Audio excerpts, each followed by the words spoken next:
جنوبی افریقہ میں پارلیمنٹ کی عمارت میں لگی آگ دوبارہ بھڑک اٹھی، جسے بجھانے کی کوششیں جاری۔ کراچی میں آج شام یا رات سے گرج چمک کے ساتھ بارش کا امکان ہے، جس کے بعد موسم مزید ٹھنڈا ہو جائے گا۔ ایپل $3 کروڑ کی مارکیٹ ویلیو رکھنے والی دنیا کی پہلی کمپنی بن گئی۔ ایپل کی مارکیٹ ویلیو اب دنیا کی 10 بڑی معیشتوں میں سے 6 برطانیہ، بھارت، فرانس، اٹلی، کینیڈا اور جنوبی کوریا کے گروس ڈومیسٹک پروڈکٹ (GDP) سے بھی زیادہ ہو گئی ہے۔ افغانستان میں مشترکہ حکومت وقت کی ضرورت ہے۔ طالبان پر مشترکہ حکومت کی تشکیل کے لیے دباؤ بڑھ رہا ہے۔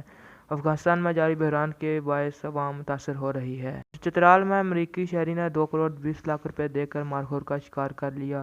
شکار کیے گئے مارخور کے سینگوں کی لمبائی 45 انچ ہے۔ DFO۔ بلوچستان میں موسلادھار بارش، مسافروں کو غیر ضروری سفر نہ کرنے کی ہدایت۔ امریکہ میں موسم کی پہلی برف باری، کئی ریاستوں میں ایمرجنسی نافذ۔ جنوبی افریقہ کی پارلیمنٹ کو آگ لگانے کے الزام میں ایک شخص گرفتار، تحقیقات جاری۔ ایوان زیریں اور ایوان بالا اسی عمارت میں ہیں۔ ارکان پارلیمان کے چیمبر بھی موجود ہیں۔ آگ لگنے کا واقعہ پارلیمان کے سب سے قدیم حصے میں پیش آیا، جسے 1884 میں مکمل کیا گیا تھا۔